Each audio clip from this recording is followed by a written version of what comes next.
Nurse ಸೋಗಿನಲ್ಲಿ ಬಂದು ಹಸುಗೂಸನ್ನ kidnap ಮಾಡಿದ್ದ ಕೇಸ್ಗೆ ಸಂಬಂಧಪಟ್ಟ ಹಾಗೆ ಕಲಬುರಗಿ ಜಿಲ್ಲಾಸ್ಪತ್ರೆಗೆ ಶರಣ ಪ್ರಕಾಶ್ ಪಾಟೀಲ್ರು ಭೇಟಿ ನೀಡಿದ್ದಾರೆ.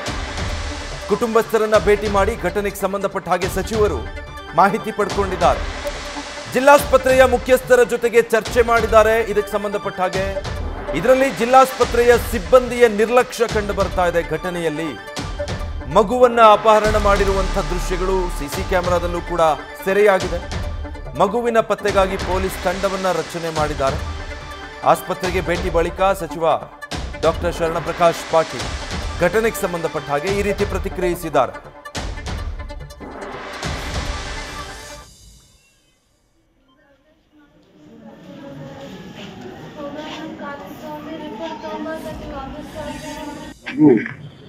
ಯಾರೋ ಒಬ್ಬರು ಡಾಕ್ಟರ್ಗೆ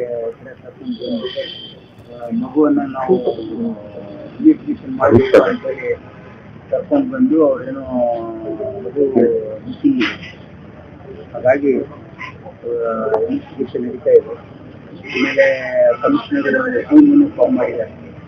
ಫಾರ್ಮ್ ಮಾಡಿ ಅವರು ಗೈಡ್ ಮಾಡೋದಕ್ಕೆ ಮುಖ್ಯವಾಗಿ ಯಾರೋ ಒಬ್ರು ನರ್ಸರ ಹಾಕೊಂಡು ಅಪ್ರೋಚ್ ಹಾಕೊಂಡು ಈ ರೀತಿ ಹೋಗ್ತಾರೆ ಅಂದ್ರೆ ನೆಗ್ಲಿಜೆನ್ಸಿ ಕಾಣ್ತಾ ಇದ್ರು. ಯಾರು ಮ್ಯಾನ್ ಪವರ್ ಏಜೆನ್ಸಿ ಅದೆಲ್ಲ ಒಂದು ಎನ್ಕ್ವೈರಿ ಆರ್ಡರ್ ಮಾಡ್ತಾ ಇದ್ವಿ. ಇಲ್ಲಿ ಆರ್ಡರ್ ಇನ್ ಎನ್ಕ್ವೈರಿ ಅದೆಲ್ಲ ಚೆಕ್ ಮಾಡ್ತೀನಿ. ಅವ್ರು ನಾನು ಇದಕ್ಕೆ ಯಾರು ರೆಸ್ಪಾನ್ಸಿಬಲ್ ಇದ್ದಾರೆ, responsibility will also see what all ಏನೇನು ಪ್ಯಾರಾಮೀಟರ್ಸ್ ಇರ್ತಾವೆ ಯೂಶುವಲಿ ನಾವು ಅಂತ. ನ್ಯೂಸ್ ಫಸ್ಟ್ ನಿರ್ಭೀತಿಯಿಂದ ನಿಮ್ಮ ಪರವಾಗಿ.